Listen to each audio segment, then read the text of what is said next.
नमस्कार, good morning. स्वागत है आपका आपके अपने YouTube चैनल ए रोइस टीचिंग पर। तो आज हम करने वाले हैं सपनों की उड़ान सीरीज 3। इस सीरीज में आज हरियाणा जीके के वो महत्वपूर्ण प्रश्न रहने वाले हैं जो आज से अपनी विभिन्न प्रतियोगी परीक्षाओं में बार बार पूछ रही है।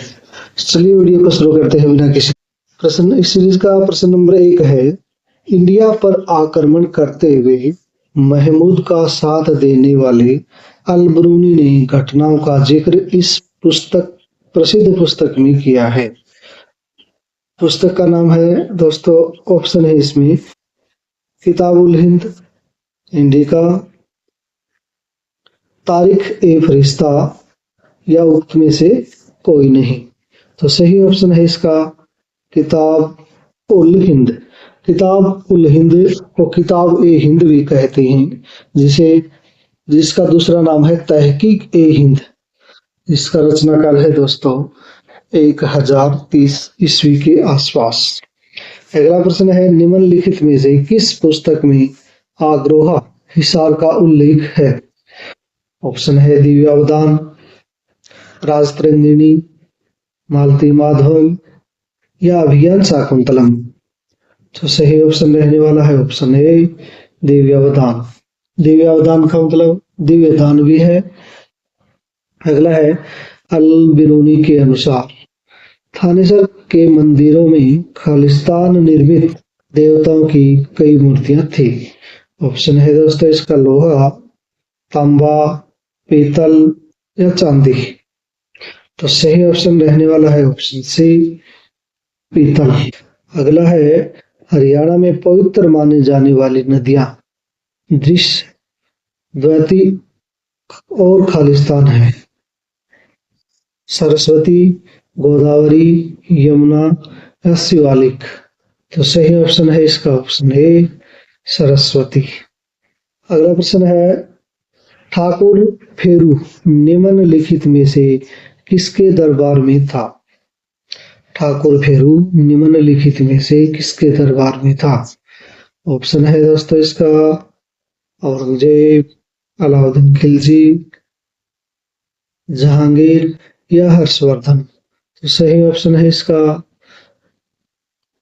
Alauddin Khilji, option B.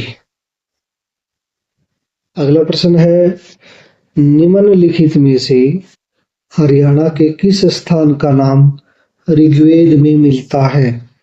Option है श्रीकंठ जनपद, हरियाणावत, ईसुकार या कोई नहीं। तो सही ऑप्शन है इसका हरियाणावत, ऑप्शन बी। अगला प्रश्न है, निम्न में से किस ग्रंथ में कुरुओं का उल्लेख मिलता है जिनके नाम पर कुरुक्षेत्र का नाम पड़ा? ऑप्शन है दोस्तों इसका शतपथ ब्राह्मण, ऋग्वेद, दिव्यदान या जातक। तो सही ऑप्शन रहने वाला है ऑप्शन ए शतपथ ब्राह्मण। अगला है, महाभारत के नकुल दिग्विजयम शीर्षक में निम्न में से किस क्षेत्र का विस्तार से वर्णन किया गया है? ऑप्शन है कुरुक्षेत्र, रोहतक, सिरसा या हिसार। सही ऑप्शन रहने वाला है इसका ऑप्शन बी रोहतक। अगला प्रश्न है, ऋग्वेद में हमें तत्कालीन कबीलों के बारे में काफी जानकारी मिलती है। इन कबीलों में सबसे महत्वपूर्ण कबीला था? ऑप्शन भरत, सूरदास, कुरु या पुरु। तो सही ऑप्शन रहने वाला दोस्तों इसका ऑप्शन है भरत। अगला है, निम्न में से किस पुस्तक में महमूद के थानेसर पर आक्रमण के समय हरियाणा की स्थिति का महत्वपूर्ण प्रकाश डाला गया है? ऑप्शन है किताब उल हिंद, रेहला, हरशरीफ या सीयू की। सही ऑप्शन है दोस्तों इसका ऑप्शन ए किताब उल हिंद। अगला प्रश्न है, निम्नलिखित में से किन शहरों की इब्न बतूता ने अपने भारत प्रवास के दौरान यात्रा की थी? ऑप्शन है हांसी व हिसार, हांसी व थानेसर, हांसी व सिरसा, सिरसा व थानेसर। तो सही ऑप्शन है इसका ऑप्शन सी, हांसी व सिरसा। अगला है इब्न बतूता द्वारा लिखी गई पुस्तक रेहला के अनुसार इस समय हांसी पर कौन शासन करता था? ऑप्शन है अंगपाल, मलिक हुसैन, उलुग खां या अब्दुल हमीद लाहौर। तो सही ऑप्शन है ऑप्शन बी, मलिक हुसैन। अगला है इब्न बतूता के अनुसार प्राचीन समय में हरियाणा का कौन सा क्षेत्र लाल रंग के चावल के लिए प्रसिद्ध था, जिसकी दिल्ली में बहुत बड़ी मांग होती थी?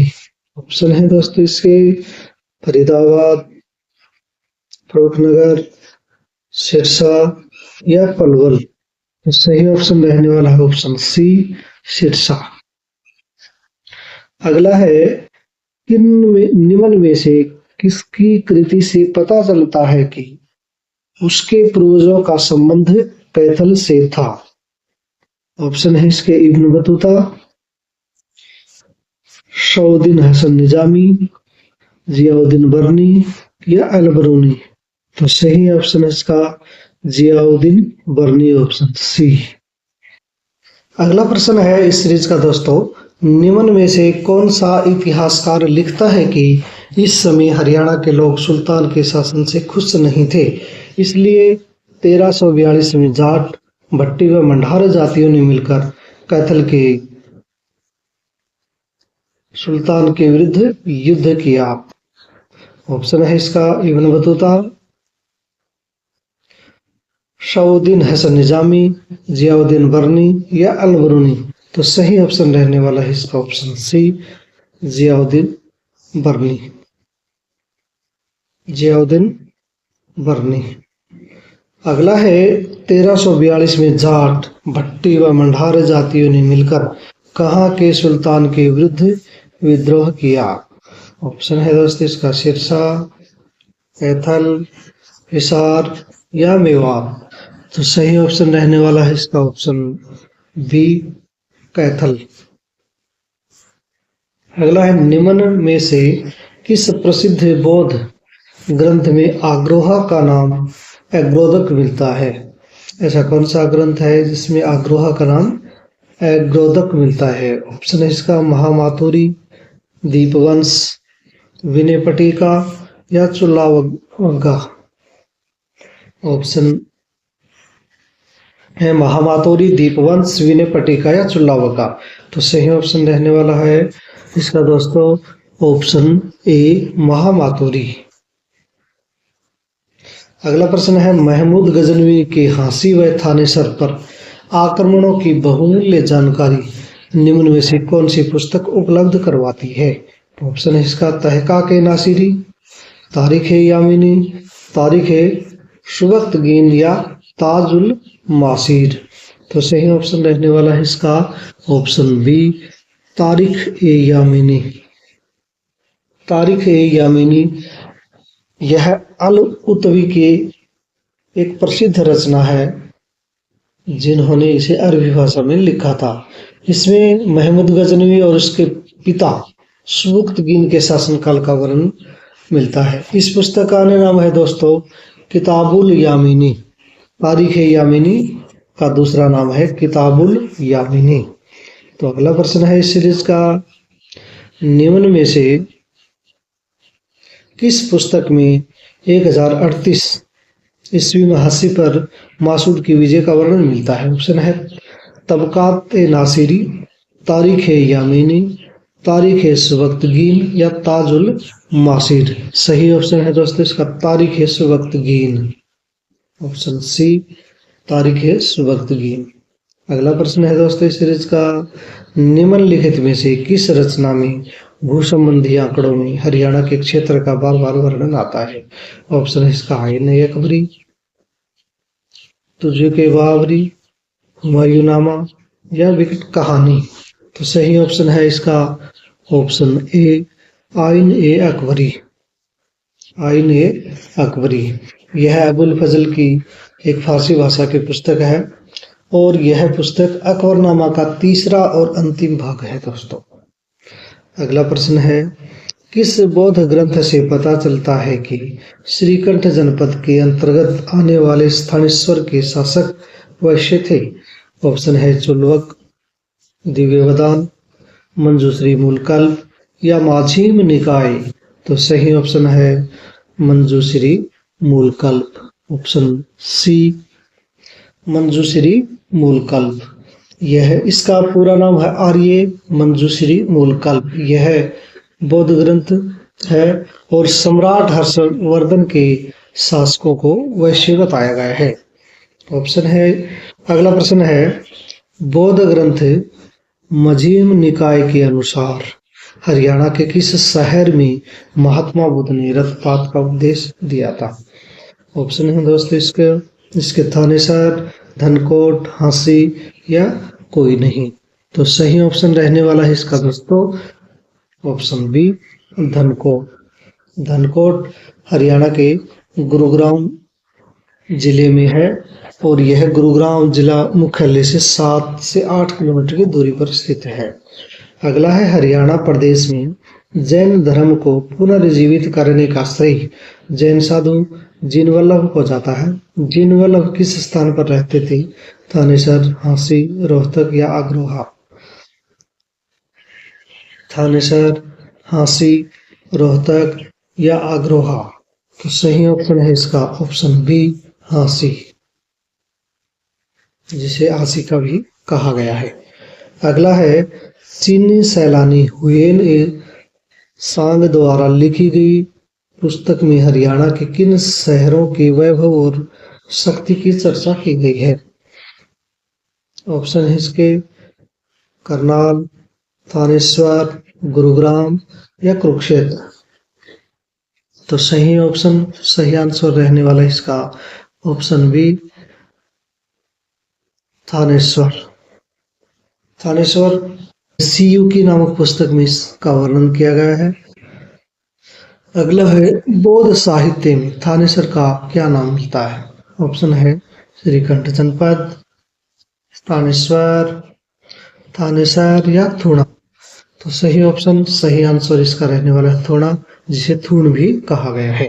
किस पुष्यभूति सम्राट को सोनीपत अभिलेख में सुगत कहा गया है? मोस्ट इंपोर्टेंट पर्सन है सीरीज का दोस्तों। सुगत कहा गया है जो कि बौद्ध धर्मी थे। पुष्यभूति ऑप्शन है इसके पुष्यभूति, प्रभाकर वर्धन, राज्यवर्धन या हर्षवर्धन। तो सही आंसर है इसका ऑप्शन सी राज्यवर्धन। राज्यवर्धन सुगत का मतलब क्या होता है?